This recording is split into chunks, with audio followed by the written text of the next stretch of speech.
حق دینا ہے، حق کو حقدار تک پہنچانے کے لیے اول رمضان سے ہی نیت کر لیں اور اول رمضان سے ہی شروع کر لیں۔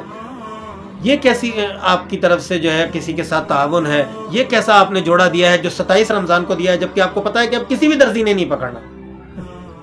تو اگر آپ نے کسی کو جوڑا اس نیت سے دیا ہے کہ یہ عید پر پہن لے، تو اس کو پہلے رمضان کو دے دیں، انشاءاللہ وہ پہنے گا تو آپ کو۔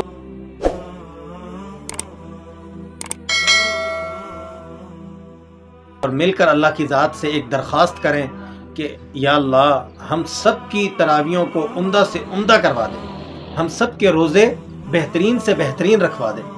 تو تراویح کی بہترین ادائیگی کی صورت کیا ہے کہ اللہ تعالیٰ مجھ سمیت سب سننے والوں کو اپنے حرم میں بلا کر اور نبی صلی اللہ علیہ وسلم کی مسجد میں یا مسجد حرام کے اندر ہماری تراویحیں ادا کروا دیں۔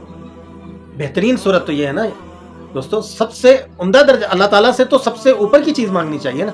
تو اللہ تعالیٰ سے دعا کریں کہ یا اللہ ہم سب کی جو تراویحیں ہیں وہ حرم میں ادا کروا دیں۔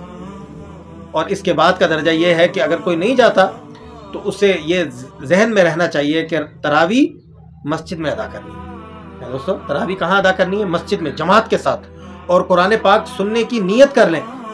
اگر پڑھے ہوئے ہیں، اللہ تعالیٰ نے قرآن کریم آپ کو یاد کروایا ہوا ہے، آپ کے سینے میں محفوظ ہے، تو پھر سنانے کی نیت کر لیں۔ تمام حفاظ کو جن کا قرآن پاک کچا ہے یا غلطیاں آ گئی ہیں، کمزور ہو گیا ہے، ان کو بھی نیت کر لینی چاہیے کہ کسی نہ کسی درجے میں قرآن کریم سنائیں، اس کی ایک ترتیب بنائیں، اپنے اساتذہ سے مشورہ کر کے، اپنے دوستوں سے مشاورت کر کے ایک ترتیب بنائیں اور قرآن پاک کے سنانے کی کوئی شکل پیدا کریں۔ تو رات کی تراویح کی تو ترتیب بنا لیں، نیت کر لیں کہ تراویح رمضان میں پڑھنی پڑھنی۔ اور دن کا روزہ دوستو ہر ایک پر فرض ہے، چاہے وہ مزدور ہے۔ دیکھیں اللہ تعالیٰ کی ذات اس چیز کا انسان کو مکلف بناتی نہیں ہے جس کا اس کے اندر جو ہے استطاعت نہ ہو، جس کی اس میں طاقت نہ ہو۔ تو اللہ تعالیٰ نے مزدور پر روزہ فرض کر کے نعوذ باللہ اس پر کوئی ظلم نہیں کیا ہے، بلکہ اللہ کی ذات کو یہ پتا تھا کہ یہ بندہ روزہ رکھ سکتا ہے میرا، اسی لیے اس پر روزہ فرض کیا۔ تو روزہ سب پر فرض ہے دوستو۔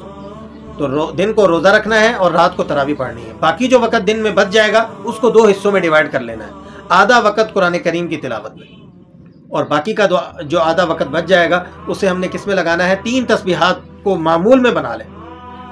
نمبر 1 درود شریف، کم از کم 500 دفعہ یا 1000 دفعہ درود شریف پڑھنا ہے۔ اور دوسری تسبیح ہے استغفار کی تسبیح۔ استغفار دوستو یہ ایسی نعمت ہے، یہ اللہ تعالیٰ کا ایسا روئے زمین والوں کے لیے ایک یوں سمجھ لو کہ کڑا ہے کہ جو اس کے درمیان میں آ جاتا ہے نا، تو وہ اللہ تعالیٰ کے دنیا پر آنے والی جتنی بھی مصیبتیں ہیں ان سب سے محفوظ ہو جاتا ہے۔ اور تیسری چیز ہے تیسرا کلمہ۔ تو یہ 3 تسبیحات کا معمول بنائے، باقی کا رمضان انشاءاللہ آپ کا عمدہ سے عمدہ گزرے گا۔ اور جو اہل خیر حضرات ہیں، لوگوں کے ساتھ تعاون کرتے ہیں، ان سے بھی اپیل ہے کہ پہلے ہی رمضان سے جو ہے وہ دینے کی ایک ترتیب بنا لیا کریں۔ جن کو ان کا حق دینا ہے، حق کو حقدار تک پہنچانے کے لیے اول رمضان سے ہی نیت کر لیں اور اول رمضان سے ہی شروع کر لیں۔ یہ کیسی آپ کی طرف سے جو ہے کسی کے ساتھ تعاون ہے، یہ کیسا آپ نے جوڑا دیا ہے جو 27 رمضان کو دیا ہے، جبکہ آپ کو پتا ہے کہ اب کسی بھی درزی نے نہیں پکڑنا۔